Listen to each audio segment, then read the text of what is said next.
Gabby, what's this slide say? This is the thought for today's session. What does it say, Gabby? If your job is customer service, your real job is problem solving. That's what we do. How many of you know we solve problems? If you don't like solving problems, you probably should find another occupation. How many of you know that? Right? It's always problems.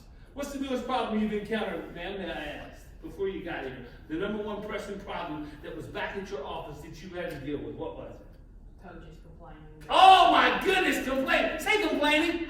Write the 3 C's down. Write the 3 C's down. The 3 C's. You ready? Criticizing, complaining, and condemning. Criticizing, complaining, and condemning. That's all people want to do. And we got to solve their problems all the time. Give me a situation that you dealt with a problem back where you're at. Well, at lunch, I had a gym canceled, couldn't play games tonight, so everybody's mad about What does that do? That just kind of disrupts the whole schedule, don't it? How about you, sir? What did you have? Any kind of problem? Try to get people hired. Did you hear the key word? What was the key word? Trying. You know what trying stands for? Watch this.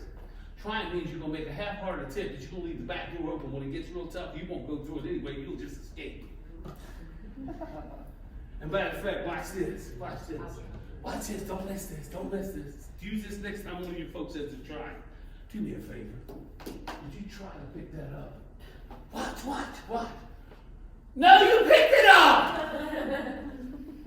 It'll be almost like if I said to you, hey, I need you to fix my brakes, boy.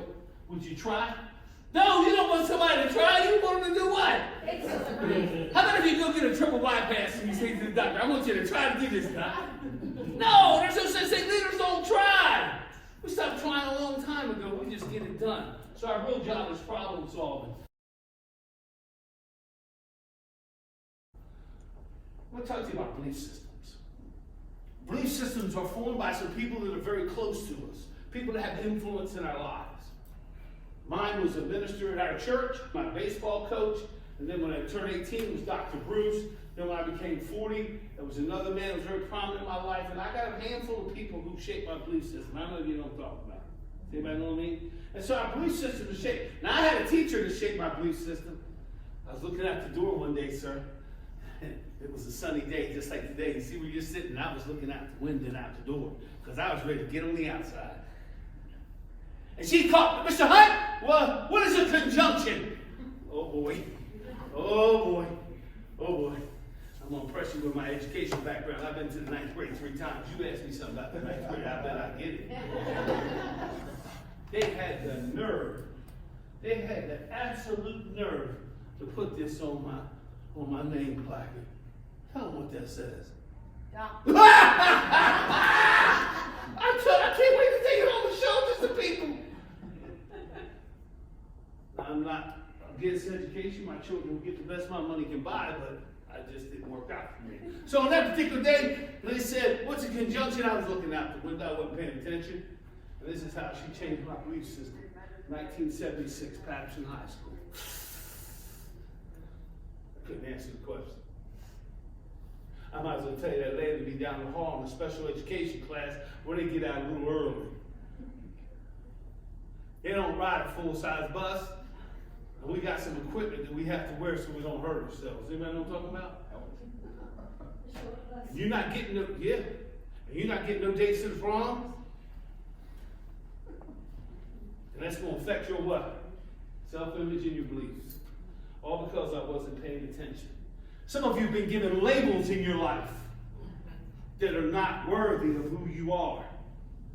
My mother told me you're going to be just like your father, so that's why I managed to become a drunken alcoholic and a cheat, because I was just perpetuating what I had learned. Then I decided at age 40 I wanted to change that, but you can. But my point being is, our belief system is shaped by people that are around us. My Uncle Woody impacted my belief system. He'd come over every Saturday night. He had 2 bags. One had 6 cans in it, and one had a paper bag that twisted top. You know what I'm talking about. Some of y'all know what I'm talking about. They play cards.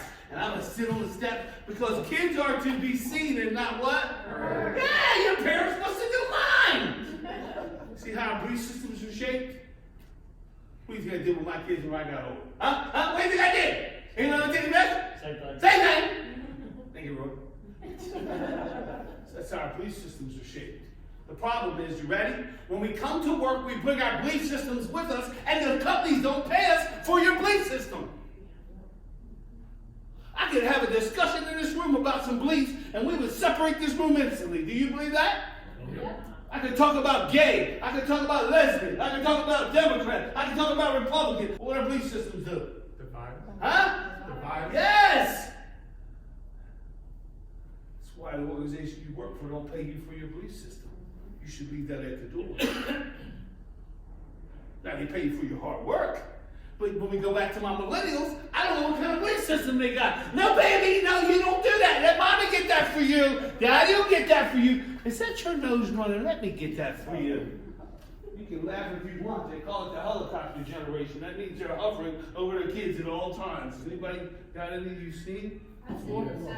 Yeah. Let's talk about real here today. Let's help you. So their belief systems sometimes impact how they work. Like, watch this. Has anybody had any come to work and go like this? Where's my desk at?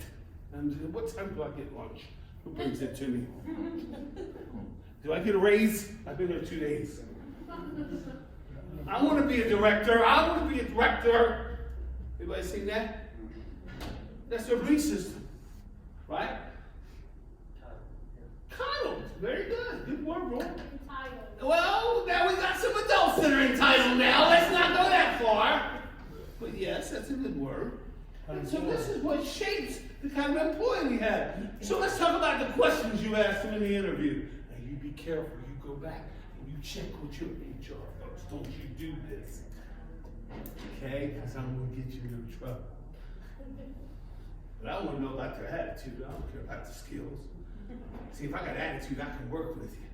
Laziness, I can't work with you. I'm going to have to leave you right where you're at. I'm sorry. I give a little test like this. Watch this test right here. I didn't know to do this test.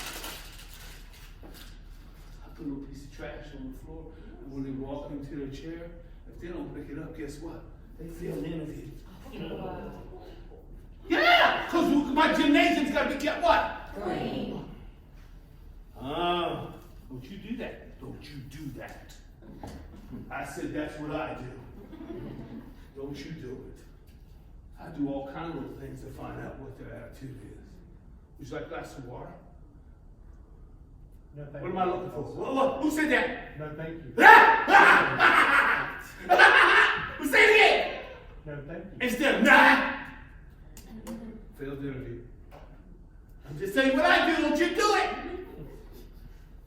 My company, that's where we hire. I love the Chick-fil-A philosophy of hiring. Anybody know it? Yes, Can you tell us? yes, when you go to Chick-fil-A, Yes. they're right there, very friendly, and they get your stuff real close, and they're even outside in the rain with the umbrella taking your. Well, that's how they give you service. Does anybody know how they hire? Does anybody know the hiring policy? Oh, it's good. It's amazing. So you go to Chick-fil-A, you want a job, you walk in, and you still get fill out the application. The first person you meet with is your immediate shift supervisor. That's who interviews you. If that person likes you, guess what they do?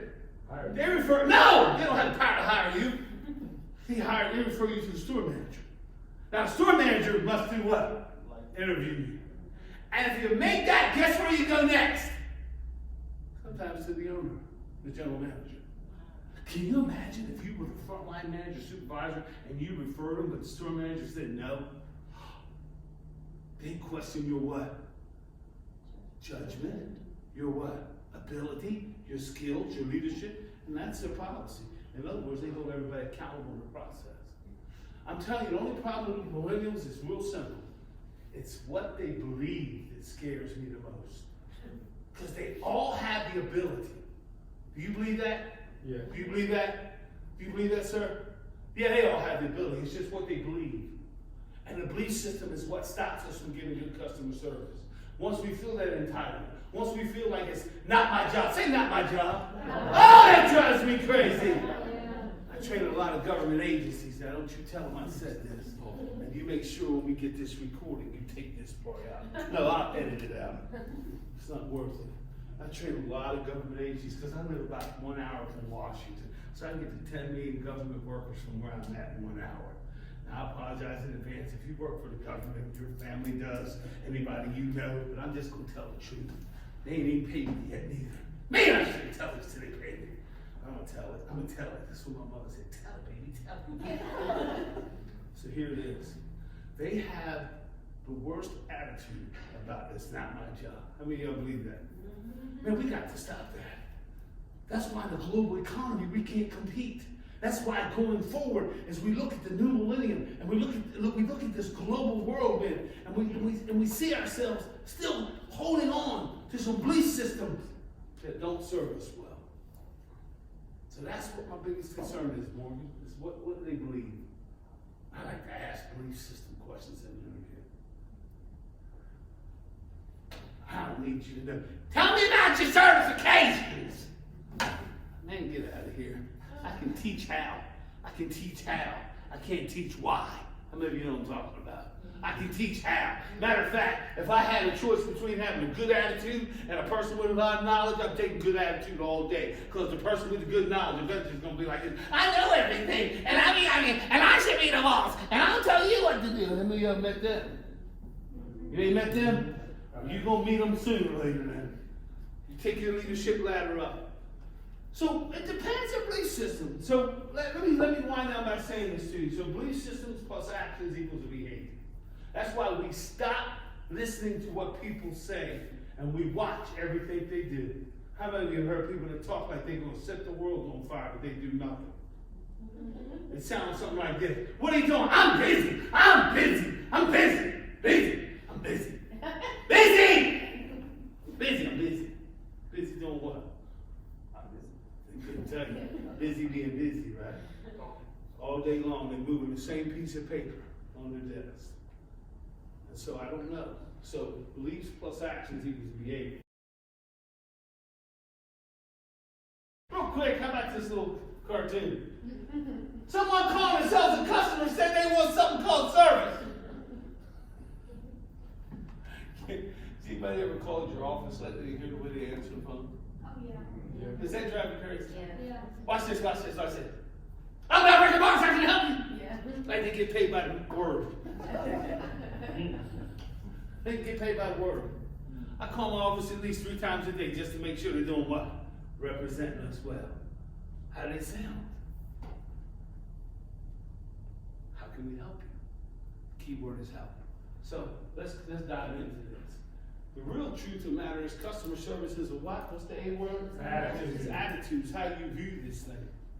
If you view it as my friend here said, I get to give them experiences and change their lives, then it's not a job. Because I'm going to show you something. I'm going to show you the 5 reasons why people come to work and perform. If you notice, I said why people perform. I didn't say come to work, because people come to work for a lot of different reasons. Some people come to work to escape boredom. Like they couldn't stay home all day. Some people come to work to get away from some people at home. You ever seen them? You want to work some overtime? All the overtime you want. I don't want to go home to her. She's on my nerves. Why is it her? I said me too now. Pay attention. All she heard was just her. She didn't hear the second E. I'm not crazy enough to do that. And so notice I say perform. So what do you think the number 1 reason is why people come to work and perform? Man, you hit it right on the head. It's purpose and passion. When you're purposeful about something you do and you're passionate, you will give good customer service. It's just a proven fact. Anybody in here got anybody in their family that's a nurse? Can you imagine taking care of sick people all day? Can you imagine that? Can you imagine going to school to take care of sick people and they're paid for it? 45 years. Can you imagine that? Anybody got anybody in here who's firefighter in the family? How about firefighters? They start out at 8, 10 years old with trucks on the floor on their knees. Then they get 13, guess what they do? They go down to the volunteer fire department. Hey, can I volunteer? What do you think they do at 16? I can start studying for the test. What do you think they do at 18? Take the test. Do you think that's something if they what? Huh? But not everybody has a job that they're purposeful in. How many of you have some people to cut grass? Come on, let's tell the truth. It's hard to be purposeful there, ain't it? Huh? 94 degrees. And people blowing horns at you and hollering at you and calling you names other than child of God. It's kind of tough, isn't it, huh? Huh? You can't quite get purposeful there, can you, boy? The second reason why people come to work and perform is they got a sense of accomplishment. They want to get things done. You want to give good customer service? Be about accomplishing something. Don't be about leaving people hanging. How many of you heard this before? I'll call you back.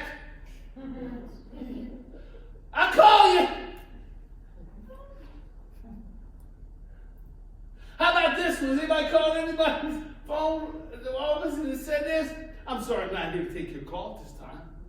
But if you leave your name, number, and a brief message, I'll get back to you at my earliest convenience. Anybody heard that before? Yeah. Well, somebody in the name of God tell me when is your earliest convenience. What day of the week is that? What day of the week is that? What time is that? That's not a sense of accomplishment. I hear people say this, I'll be back to you by the end of business. You'll have that answer. You heard that before? That makes you feel good, don't it? Don't that make you feel good? Not like the cable company where I live. We'll be there sometime this week. Yeah. Yeah. That's why I let them all go. I was streaming. I'm 100% streaming. I cut the cord. I studied it for 3 months and got all the pricing and figured out cut the cord.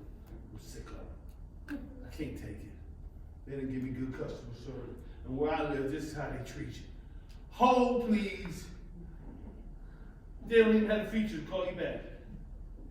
That's better than saying what you want. Well, that's about just as bad. The third reason why people come to work and perform, does anybody got an idea what it is? The third reason? Because we like recognition. Now, I will tell you what, if you're a leader in this room and you're not giving people recognition, shame on you. Shame on you. Because the number one thing is we cannot pay people what they're worth. Watch this, you won't be able to see behind you, but I'm going to ask the question, nobody's going to raise their hand. If you get paid exactly what you're worth, would you raise your hand?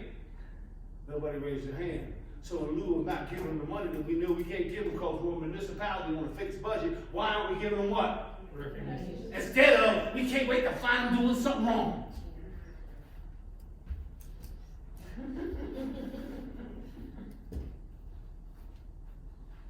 We wonder why they got that attitude when they see us. You gotta be a good finder. So I go to my favorite restaurant, boy. I know what I'm getting. I go in there and get it. And I always do this. I love doing this. I just love doing this. I've changed my whole physiology. Can I see the manager, please? Is everything okay this time? No, I just need to see the manager. Sorry about that. I just need to see the manager. Manager is coming with this look on her face. What now? And when the manager gets there, goes, hey man, Tommy is an awesome server, man! Because they're always conditioned to hear the what? The worst.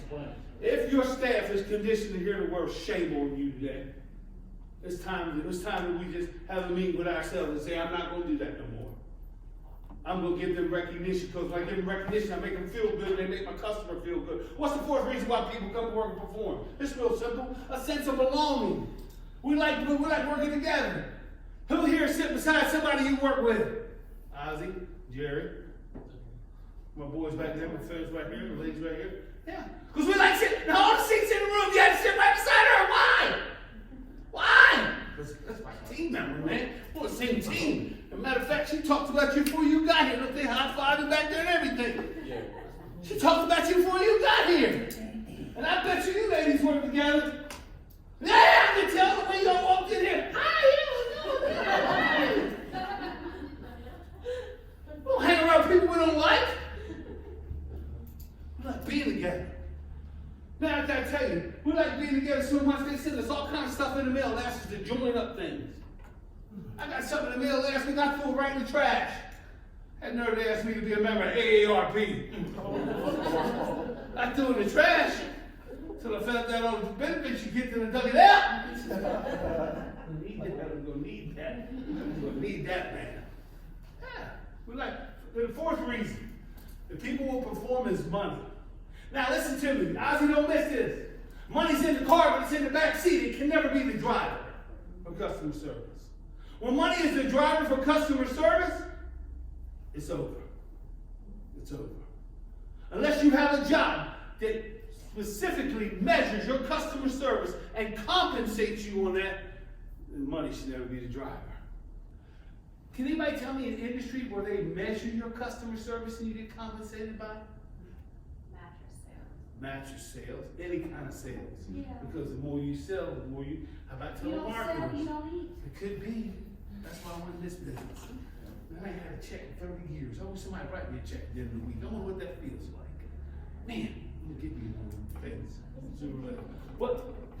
What other industries do we know? How about telemarketing? You ever see these people that call us all the time? What do you think their attitude is when they call us and we hang up? What do you think they think? On to the next one. Nope. I don't know, I've heard a couple of ugly words I've tried. Let me tell you how it works. Telemarketers. They're conditioned that they make 100 phone calls, 3 people will say yes. So what do you think they do when they get a no? Hang up and call somebody else. They get excited because they know they're closer to getting a yes. They're conditioned that way.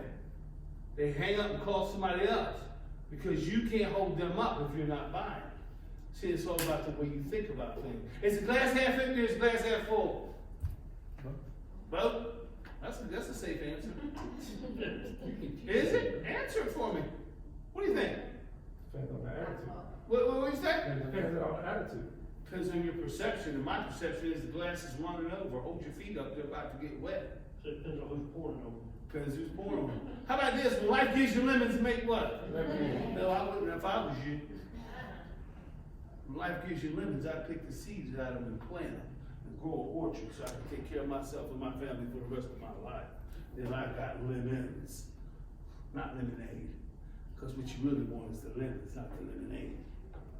It's got to change the way you think about things. It's your perception. So that's what we look at when we see customer service, is people's perceptions, how they see things. So let's move on. What customers really want from you is real simple. Compared to what they want to what you give them is the opinion they form about you. How many of you heard the customer's always right? Raise your hand if you heard it. That's a lie. Yeah. Let me tell you why it's a lie. What if the customer come in and said, I want all the programming for free and the customer's always right? What would you tell them? I'm sorry. I'm sorry, I can't do that. But the customer's always right. I'll get back to my excellent meetings. The point being is, it's a perception that customers have, an opinion they form about you. Don't miss this. This is how they treat you and what they say about you and how they view and respect you. Has anybody got facilities you manage where it is run like a well-oiled machine? You walk in there and you wonder why you can't get your other facilities to run like this one. Anybody? Why is that? Well, my lifeguards take pride in. Oh, wait a minute. You mean we're going to go right back to this slide again? It starts right here, my friend. You can keep your eyes on this slide when I send it to you. This is the reason why we don't have good customer service. It's because we got people in jobs they're not passionate about. They're here for the money. And so they're looking at the watch instead of looking at what needs to be done.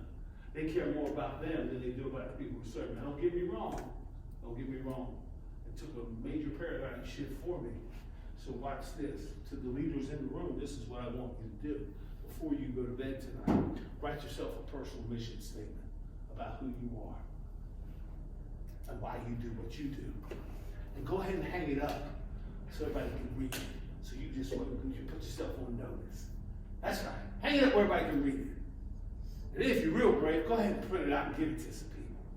And show them who you really are. Because mine's real simple. Mine's to leave the world a better place is a result of my being. The positive impact upon the thousands of people's lives that I'm going to encounter while on this earth for such a short period of time. And on the last day, Isaac, when they put me in the ground, have them say something other than he was a nice guy. To leave a legacy and a platform that my family can keep up this work that Dr. Bruce taught me about leaving the world a better place. Man, go ahead and get your mission statement. Go ahead and get you one. Hand it out to some people. Tell them this is who I am. I don't know why you come this way, but this is who I am. Now you're gonna freak them out at first. They're gonna be freaked out.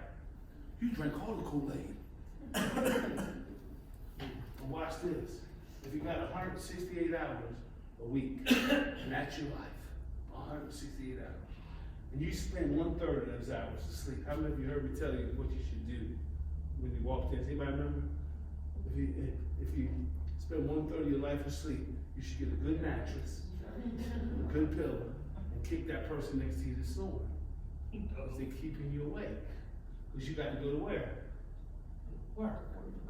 And then of that next 2/3 of your life, you spend 50 to 60% of that in a place called work. How many of you work 50 hours a week? It's okay. It's okay if you're passionate about it. There's nothing wrong with that. Anybody working more than 50 hours a week? Okay, it's okay. It's okay. So you put a lot of time in. So this is why you got to be passionate about what you do. Because if not, you're spending a lot of time in your life. So let's move on. Customers just want 4 basic things. This is all they want. What they desire. Americans have decided we are going to substitute good customer service for consistency. Say consistency. Consistency. Let me give you the first restaurant that came to the marketplace and said we're going to do consistency. And the food's terrible. They're #1 selling retailer. Anybody know who it is? McDonald's, Food's terrible. Food's terrible. and #1 realtor in the country. Well, we get to that later. That's really the business they're in. But the true business there is distribution business, because they think they put in a location they can sell. That's the true business there. They're not really even in real estate anymore, because they sell more product per unit than anybody. Now, Walmart's the #1 retailer in the world. Anybody know why? But they don't care. They just gonna give it to you as cheap as they can give it to you. Store's gonna be dirty. People's gonna treat you like what? What are we gonna treat you like? Huh? Huh? So what? We substituted what? Customer service for what? Consistency of price. One of the restaurants that you know real well, named Outback, come on the scene. Outback said all we got to do is do it just consistent every time. We're gonna give them 4 croutons in that salad, 3 rings of lettuce. We're gonna give them just a little bit of that dressing. Don't put too much now. You're cutting into our profit. And if we just give it to them the same way all the time, they'll do what? Say, come back. Come back. We've substituted customer service for consistency. Now here's what you should ask yourself today. Is your customers substituted? Because watch this, and please don't get mad at me. I need to tell you this. When you're the only game in town, you can treat people any way you want to. I just wish, ma'am, I wish just one day I could go to another place and get my license besides the state of Maryland. It's the worst place I've ever been in my life. But you go in there and guess what they do? We'll get you when you want. Get that line over there. You can sit there. You're in the wrong line. You got the wrong color ticket. Get over there. That's how I talk to you. Yeah. I wish I could go to Delaware and get my license. Can I get them while I'm here in Alabama? Yeah. You gotta cut them See, down. because they, watch. They're the only game in town. So how they treat you? The same. I need you. You need them. We get our license in 5 minutes. Yeah. Well, You can do it I wish you hadn't told me that. It made me wonder why training them more, but never mind. But here's the point. Watch. Don't miss this. The very thing, when people are captivated to come to you and they don't have any other option, this is when we really got to take care of them. How many of you understand what I'm trying to say? They don't have any other option. Yeah. Well, I mean, sure they could pay for some other options, but think about the people we serve. So really, the customer just wants what you want is what you get. Desire. This is what we make them accept that. The next level is called acceptance service. You get what you take. See if I've been to a drive-thru lately? Yeah. They check the bag before we left the drive-thru. Yeah. I've gone through a drive-thru. I said, I want a chicken sandwich. I want a drink, French fries. Then I pull away and forgot to check the bag. I'm eating a fish sandwich today. And didn't get no fries. Didn't check the bag. Because they just do what? They make you what? Take what you get. Yeah. Now, I could have went around and got that line and went back around, but you only get 30 minutes for lunch. So they made me take it. Is the power ever going down around here? Power ever going down? Does it get on your nerves sometimes power goes down? How long it takes for it to come back up? Anybody? Yeah. Man, I got some loved ones that need power because of the equipment that's in their house. We had to get generators, man, because we couldn't count on. Anybody know what I'm talking about? Yeah. They just make us accept. You think they send us something off on the bill? Nope. More likely to charge you. How about rejected service? What you got some complaints? Anybody see that? Yeah. This is when it's teaching time. There's teaching time right there. If you remember earlier, I said there comes a time that you teach people what you don't want them to do. That's teaching time. And this is what we all strive for, excellence. What you get is absolutely phenomenal. The 4 expectations that customers have is real simple. They want you to be reliable. They want you to deliver what you say you're going to do. Do what you say you are going to do. Let your word be your bond, as my father would say. Tell people the truth. What's the next one? Responsiveness. Do it when. Do it when. Promptly. I love the Nike commercials. Anybody know it? Just do it. What's it say? Just do it. How many of you got people that hemming and hawing, get ready, get ready? They've been getting ready because they're getting ready, but they're getting ready now because they're going to get ready. And they ain't got ready yet. I forgot to call you back. Has anybody heard that? Does that drive you nuts? Get a calendar! Write it down. My goodness, they got something called sticky notes. Put one in for it. I'm sorry, don't you tell nobody that. I'm sorry. Now look at this next one. This is amazing. This is all customers really want. Assurance. How many of you called a place and asked them a question and called back 20 minutes later and got a different answer? Does that drive you crazy? Yes. Because it seems that some of the people don't know what? What they're talking about. What they're talking about. Now listen, don't get mad. Don't get mad. But if I called your place, how many answers would I get? Do we have consistency of service? Do we have consistency of delivery? Is everybody on the same page? Does everybody know what it means when we say deadline? Deadline don't mean when you feel like it. How many of you know deadline is depends on who you know? They got that here in Alabama, they got that here in Alabama. I'll make a call. Huh. You don't know who my people are. I'll make a call. Has anybody got that? You got that down here? Yeah. So sometimes deadline don't mean what? Deadline. That's who it is. And what's the last thing that we really got to get better at giving customers? Sir, in the back, what's the last one? The best thing we got to get better at giving customers? That's you, Jim. Thanks. Empathy. Empathy. Does anybody know what empathy is? What's empathy? You have to teach it. You have to teach it, okay? That's good. But what is empathy? Feeling what the other person feels. Wait, one at a time. Feeling what the other person feels. Now, I think that's 21. I told you. I ain't kidding, man. You just about to break me here. That's a good answer, man. Andy's on the back row. I know. Give me that money back. See, you should let me did it. I said I wasn't going to do it. All right, so empathy.